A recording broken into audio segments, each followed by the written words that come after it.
Do you want to go on a big artistic adventure with me? The grand plan is to go all the way across the country to gather up my art which I left where I used to live. So I'll be traveling from Virginia all the way to Montana and back. I was born and raised in Virginia near the Appalachian Mountains, and this is where my family is, so of course I love being near them. I was out in Montana for about 8 years, living the ski bum lifestyle, and it was so fun. Part of the reason I'm planning to do this trip in the winter time is so that I can ski again. A couple years ago, I tore both my hamstrings skiing, and now they're better, so I'm really excited to get back out on the hill. Part of this big trip is a giant art challenge, and we'll see if I can do it. So I have 11 canvases, and you can see they're pretty big. I've got medium-sized ones and a few little ones. I'm challenging myself to paint all of those canvases in about a month's time, which is unheard of for me. So we'll see if I can do it, and I'm pretty excited to, I want to say try, but I think I'm going to do it. The reason I'm doing this is because I want to leave some art out in Montana, but some of the business owners out there say that my prices are too expensive. So I thought I would make some quicker art that I feel comfortable letting go at a lower price point. That sort of thing starts with materials. These canvases are quite thin, probably about 1 inch.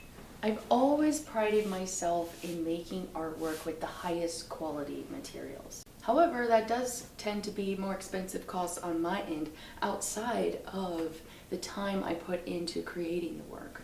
For example, this paint tube, which is a professional grade Winsor & Newton acrylic paint, is probably about $13.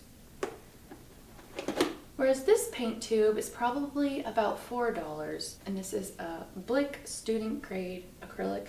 I also have Artist Loft acrylics around the same price. So you can see you're getting about twice as much paint for 1/3 of the price. Therefore, my plan is to use these more affordable paints so that I can make the artwork more affordable just for this specific challenge. And I do plan to put this art up in Montana, taking that stuff, leaving this stuff. I left about 70 paintings on canvas in Montana, as well as hundreds of watercolors in print racks, and stickers and pens and all that. I'm not finding all of the business owners to be very communicative, and some of my art I don't think I'm getting paid for. It's happened a few times where I'll give a business art to sell for me on commission and never get it back. Usually it's smaller things like stickers, pins, or reproductions that are not so much of a loss to me if I don't trust that business owner or if we don't have a relationship and I never get it back. Also a big help to me, I already had these paints on hand. I did buy the canvases, which were about $130 so, but these I had left over from art classes that I've been teaching, as well as my art retreat that I ran in October.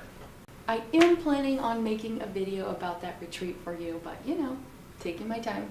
Now, I've only ever used spray paint once, but my plan is to spray paint a base coat on these canvases just to cover up all the white.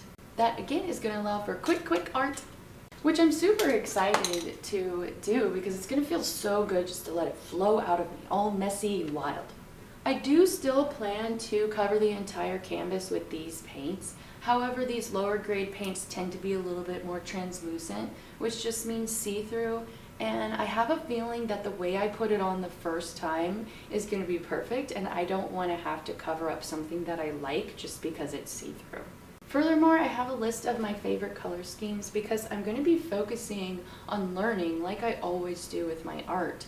And it's good to have a focus. I'm not just trying to make, ugly, cheap art. I'm trying to make something that's high quality. As far as my skill level goes, pushing myself, it is a challenge. And that, I think, is why it's going to be very flow-inducing. I'm super excited about it.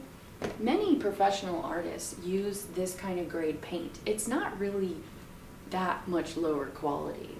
The colors are still going to last a long time. It's called lightfastness because back in Picasso's day, those colors changed. They're different than what we see now. Nowadays, any paint is a high quality, color lasting sort of paint. Here on the tube it says permanent, non-yellowing, and light fast. I'll give you one of my favorite color schemes. Pale purple, muted teal, and pale salmon red. Maybe with a little baby blue. Okay, maybe it's not my favorite. I like all of them.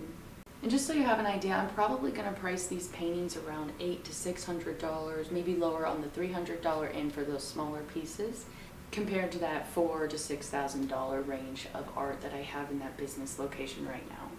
I'm hoping that these pieces won't need to be shipped and that they'll sell locally, so that will cut down on costs as well. Alright, so let's get started. This should be fun! I'm excited. I'm quickly realizing I should be wearing a mask and gloves. This mask is a vibe. Whew, breathing that, man. That's like one of those things that bothers me about being an artist is chemicals.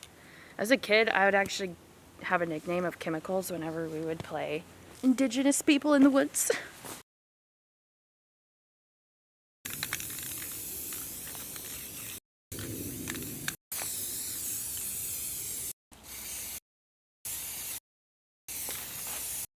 I had just enough spray paint.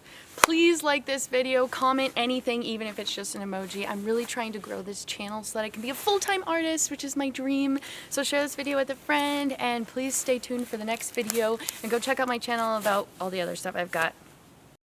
Peace.